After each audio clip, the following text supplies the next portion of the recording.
आज आमी आपनादेर साथे शेयर करछि सुजी दिए बानानो असम्भव लोभनीय नूतन धरनेर एकटी पिठार रेसिपि जेटा खूब सहजे बाड़ीतेई बानिये निते पारबेन और खेते हबे अनेक बेशी मजार। नमस्कार, आमी ज्योति विश्वास आबारो स्वागत जानाच्छि आरो एकटी नूतन रेसिपि देखार जोन्नो। आशा करछि सबाई अनेक भालो आछेन। दारुण स्वादेर এই पिठार रेसिपिटी भालो लागले प्लिज सबस्क्राइब करुन। तो कथा ना बाड़िये चलुन रेसिपिटी शुरू करा जाक। पिठाटी बानानोर जोन्नो प्रथमे एकटा मिक्सिंग बोलेर मध्य निये निচ্ছি 1 কাপ सुजी, तार साथे दिए दिচ্ছি आधा কাপ मयदा। एखाने परिमाणटा आपनादेर पछंद अनुयायी व्यवहार करबेन, अर्थात जतटा सुजी नेবেন तार अर्धेक मयदा दिবেন।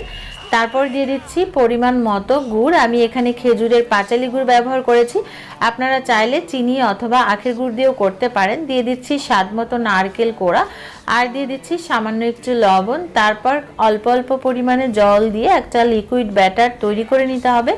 तबे एटा खूब बेशी पातला किंबा खूब बेशी घन होबे ना, एकटा मिडियाम घनत्वेर बैटार तैरी करे निते हबे।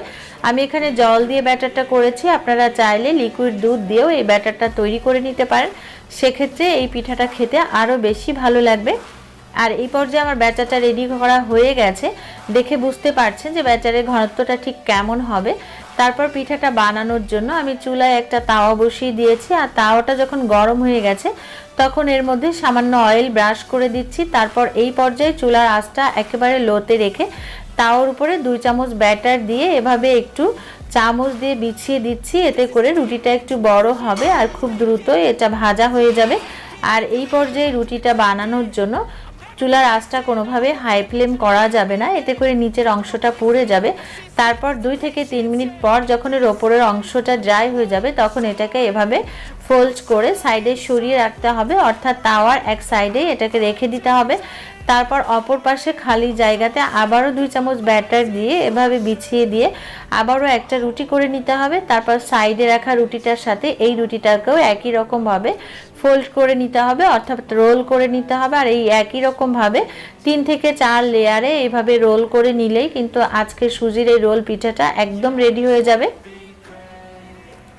আর এই সহজ পিঠাটি বানানো খুবই সহজ কিন্তু খেতে অনেক বেশি মজার। তো পিঠাটি আমি বানিয়ে নিয়েছি, তারপর কিছুটা হালকা ঠান্ডা করে পিঠাটাকে একটা ছুরি দিয়ে সাইজ মতো কেটে নিতে হবে। আর দেখলেনই তো যে কত সহজে তৈরি হয়ে গেল আজকের দারুণ স্বাদের নতুন ধরনের সুজির রোল পিঠা। রেসিপিটি যদি ভালো লাগে তাহলে বাড়িতে অবশ্যই একবার ট্রাই করুন আর কেমন হয়েছে আমাকে কমেন্ট করে জানান। এরকম আরো সহজ ও সুন্দর সুন্দর রেসিপি পাওয়ার জন্য সাবস্ক্রাইব করে পাশে থাকা বেল বাটনটি অন করুন, যাতে করে পরবর্তী ভিডিও নোটিফিকেশন আপনার কাছে পৌঁছে যায়। কারণ আপনাদের লাইক, কমেন্ট, শেয়ার, সাবস্ক্রাইব আমাকে অনেক বেশি আনন্দিত করে। আগামী পর্বে কথা হবে আরো একটি সহজ ও সুন্দর রেসিপি নিয়ে। সে পর্যন্ত সবাই খুব ভালো থাকুন, সুস্থ থাকুন। পুরো ভিডিওটি দেখার জন্য অসংখ্য অসংখ্য ধন্যবাদ।